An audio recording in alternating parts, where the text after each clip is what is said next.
It is February 1959. 9 experienced hikers vanish into the frozen wilderness of Soviet Russia.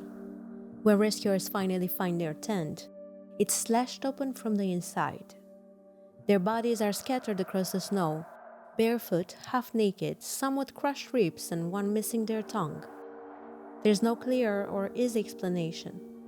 And for over 60 years, what happened that night has remained one of the most chilling, unresolved mysteries, fascinating many, including myself. This is the Dyatlov Pass Incident.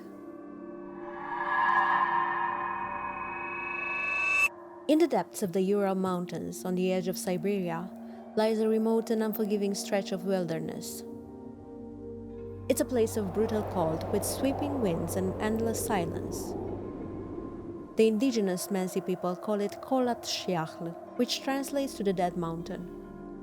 It's a place rarely visited in the heart of winter, where temperatures plummet below minus 30 degrees Celsius or minus 22 degrees Fahrenheit, and even experienced explorers avoid venturing too far. But in January of 1959, a group of 10 young Soviet hikers, all students or recent graduates of the Ural Polytechnic Institute, set out on a ski trek into these mountains. Their goal was to reach Mount Otorten. That's a 350-kilometer or 217 miles journey through deep snow, temperatures well below freezing, and complete isolation. All members were highly experienced and certified in extreme conditions, as well trained in survival and familiar with the landscape. But only one of them would return. One member that fell ill early in the expedition and turned back. The group was led by Igor Dyatlov, a 23-year-old radio engineering student at the Ural Polytechnic Institute in Sverdlovsk, now Yekaterinburg. He was calm, methodical, and highly respected by his peers. Dyatlov had organized the trek as part of a qualification process for the highest level of Soviet hiking certification, the Category 3, the most demanding level available at the time. According to Soviet sports regulations, Category 3 hike required a route of over 300 kilometers or 186 miles through severe and remote terrain. The team would have to demonstrate advanced survival skills, map reading, cold weather camping, and physical endurance. And importantly, they had to keep meticulous documentation, including journals and photographs, as proof of their compliance and skill. The team was composed of 9 other students and graduates, all experienced hikers. Most were in their early 20s. Lyudmila Dubinina, 20 years old, was studying engineering and known for her fierce determination. She had once been shot during a previous expedition and then continued hiking. Zinaida Kolmogorova, 22 years old, cheerful and optimistic, was beloved by the group. She had a natural talent for leadership and was close to Dyatlov. Yuri Doroshenko, 21 years old, tall and strong, had once fought off a bear with a geologist's hammer. He had a fearless trek and unmatched endurance. Rustem Slobodin, 23 years old, was a quiet thinker with a degree in mechanical engineering and a passion for long-distance skiing. Nikolai Thibault Brignol, 23, of French descent, was easygoing and athletic with a background in civil engineering. Alexander Kolevatov, 24, had worked in Siberia as a physicist and was known for his intellect and calm demeanor. Yuri Krivonishchenko, 24, was eccentric and humorous, once having worked at the Mayak nuclear plant during the Kishtim disaster. He often carried a mandolin to lift spirits. And Semyon Zolotaryov, 38, was the outlier, a veteran of World War II, a certified ski instructor, and a mysterious late addition to the group, replacing another hiker who had dropped out. He rarely spoke of his wartime experiences and kept his past close to the chest. The final member was Yuri Yudin, 21. He was forced to turn back on the second day due to sciatica, an injury that likely saved his life. The team departed from Sverdlovsk by train on January 23, 1959. Their route to their final destination in Mount Otorten would cut through dense forest, frozen rivers, and eventually steep, exposed slopes. Their base city was Ivdel, a small isolated settlement that served as a jumping-off point for lodging operation and occasional expeditions. From there, they rode a lumber truck to the village of Vishai, which was the last inhabited outpost before the wilderness swallowed them. The region was inhabited sparsely by the Mansi people, an indigenous reindeer herding community who revered the mountains and considered certain areas sacred. Their oral traditions warned of cursed peaks and restless spirits. To outsiders, these were only superstitions. But to the Mansi, the mountains were alive.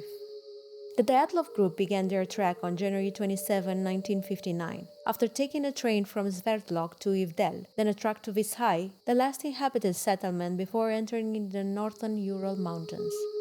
They registered with the local athletic committee and began skiing toward Mount Otorten, following a route planned to take about 2 weeks.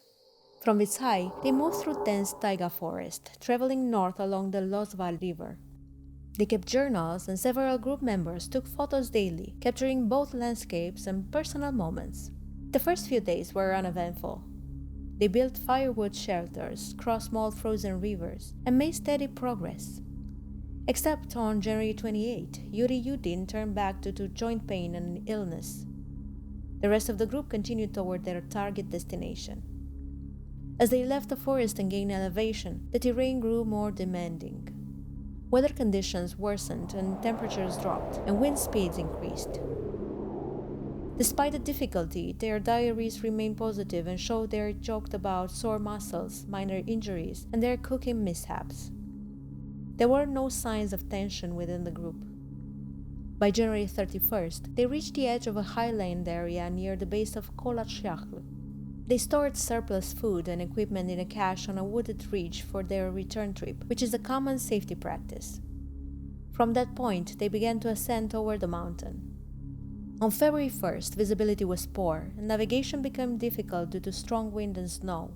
Instead of descending into a forested valley where they had originally planned to camp, which would have provided more shelter, they stopped on an exposed slope approximately 9.5 kilometers or 6 miles from Mount Otorten.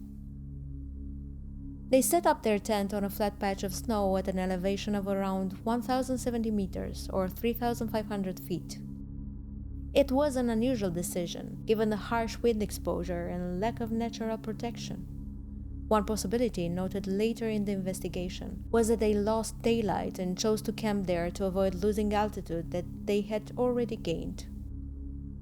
Photos taken that day show them digging into the snow, setting out the tent, and preparing a basic meal.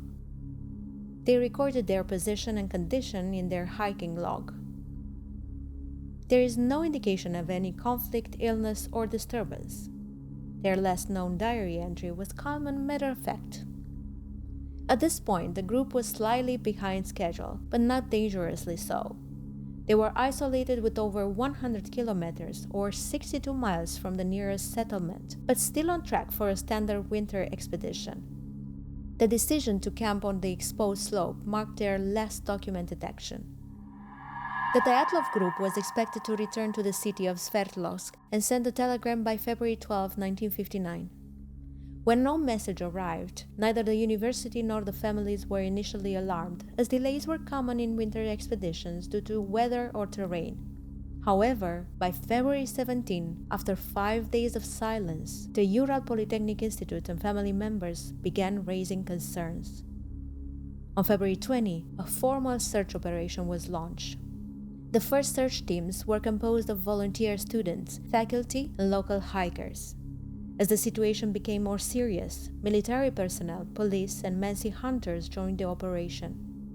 Helicopters and aircraft were brought in for aerial reconnaissance, and the ground team used search dogs and skis to cover large areas of terrain. Weather conditions during the search were severe. Temperatures dropped as low as minus 30 degrees Celsius or minus 22 degrees Fahrenheit, with strong winds and heavy snowfall complicating visibility and slowing progress. On February 26, after 6 days of searching the region near Kolashyakhl, the searchers located the group's tent on the eastern slope of a mountain. It was half buried in snow.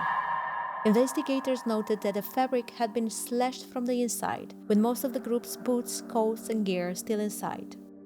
There were no signs of struggle, and food had been partially prepared. Footprints made by bare or socked feet were found leading downhill toward the forest, spaced and orderly, not indicative of a panicked run. These tracks disappeared after about 500 meters. Roughly 1.5 kilometers or 1 mile downslope, at the edge of the forest near a cedar tree, the bodies of Yuri Doroshenko and Yuri Krivonishchenko were discovered.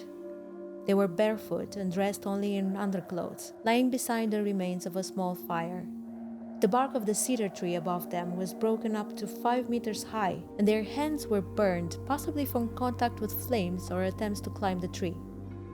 Between the cedar and the tent, the bodies of Igor Dyatlov, Zina Kolmogorova, and Rustem Slobodin were found spaced at intervals, as if they had tried to crawl back uphill. Slobodin had a fractured skull, but no other major injuries were apparent. It wasn't until May 5th, after significant snowmelt, that the remaining 4 hikers were found. Their bodies were discovered in a ravine 75 meters or 246 feet deeper into the forest, under 4 meters or 13 feet of snow. These individuals were more fully clothed, with some garments apparently taken from others, indicating that at least some had survived longer. The autopsy findings were unusual. Thibaut Brignol had a crushed skull with massive internal damage. Zolotaryov and Dubinina both had multiple fractured ribs. Dubinina was also missing her tongue, eyes, and part of her lips.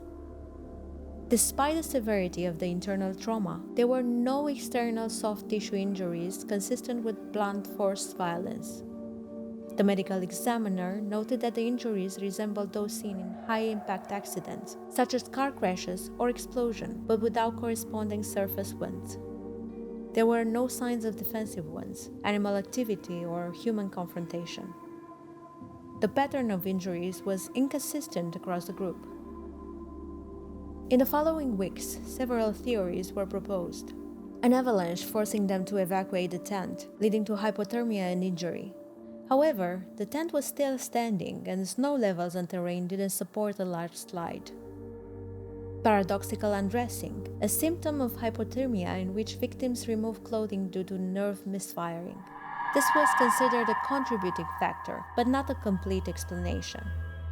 An attack of the local Mansi people was considered and ruled out early as there were no signs of a struggle, and the Mansi had actively assisted in the search. Some evidence of radiation was found on a few of the hiker clothing, but the source was unclear. The official investigation concluded in May 1959. The report cited the cause of death as exposure in a compelling natural force without further clarification. The area was restricted for several years, and details of the case were classified during the Soviet era. The investigation's lack of transparency and the strange conditions of the bodies led to decades of speculation. However, at this stage, the case remained officially closed. In the absence of a definitive explanation, various theories began to circulate, some grounded in science, others in speculation. Over the decades, multiple reinvestigations were conducted and new information emerged. One of the earliest and most widely discussed theories was that of an avalanche. It proposed that snow piled above the tent collapsed, either crushing part of the group or forcing them to evacuate quickly in darkness and extreme cold. However, several inconsistencies challenged this theory. The tent was still standing and was not buried. The slope angle was below the typical threshold for slab avalanches. The footprint trail showed a calm departure, not the chaotic fleeing expected in an avalanche scenario.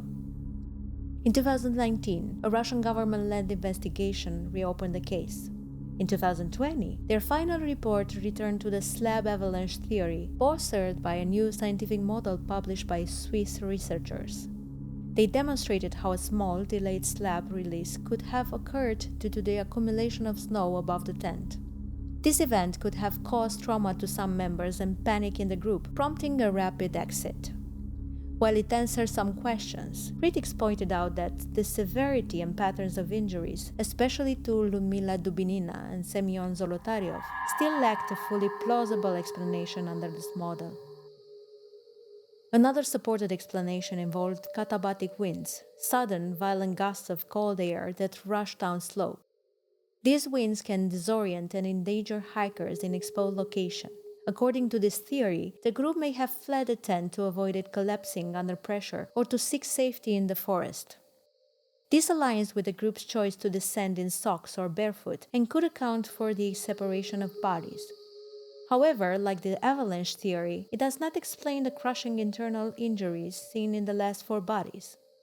In 2013, American researcher Donnie Akar introduced the infrasound hypothesis. The theory is based on the Kármán vortex street effect, where wind flowing over the mountain's dome could produce low-frequency sound waves capable of inducing nausea, anxiety, and panic in humans. This could explain the group's seemingly irrational decision to flee into lethal conditions without their gear. However, while intriguing, it remained difficult to prove retroactively and does not explain physical trauma. The military testing theory is based on speculation that the group may have stumbled upon secret Soviet weapons experiments. Proponents cite unexplained traces of radiation on some clothing, reports of orange orbs in the sky seen by locals, and the classified nature of some case files. However, later analysis showed that the radiation levels were not above acceptable limits for civilian clothing. Furthermore, there was no physical evidence of explosives, munitions, or chemical exposure at the site. The suggestion of a Mansi attack was quickly ruled out during the initial investigation. There was no evidence of confrontation, and the Mansi community actively helped in the search effort. There were also no defensive wounds or signs of hand-to-hand conflict. Other proposals, including theories involving animal attacks, hallucinations, or even UFOs, have been raised over the years, often without factual support. The most consistent view among recent experts is that no single factor explains the tragedy. Rather, it is likely resulted from a convergence of physical and environmental stressors, poor visibility, and rapid decision-making under extreme duress. After the case was officially closed in May 1959, the area around Dyatlov Pass remained restricted for several years. Soviet authorities imposed travel bans in the region, citing safety concerns. Many of the case's files, photographs, and autopsy reports were archived and remained inaccessible to the public for decades. The families of the deceased received minimal explanation. Most were informed that their children had died from exposure due to extreme weather. Some parents attempted to appeal for more answers, but the matter was considered closed by state authorities. In academic and hiking communities, the case became an object of interest and caution.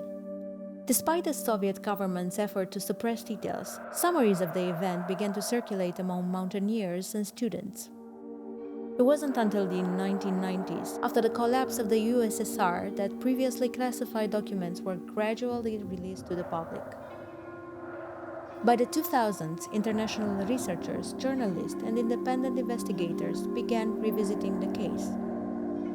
Translations of the original documents, photos from the scene, and survivor interviews from Yuri Yudin, the lone member who turned back, helped provide additional context. Public interest intensified globally.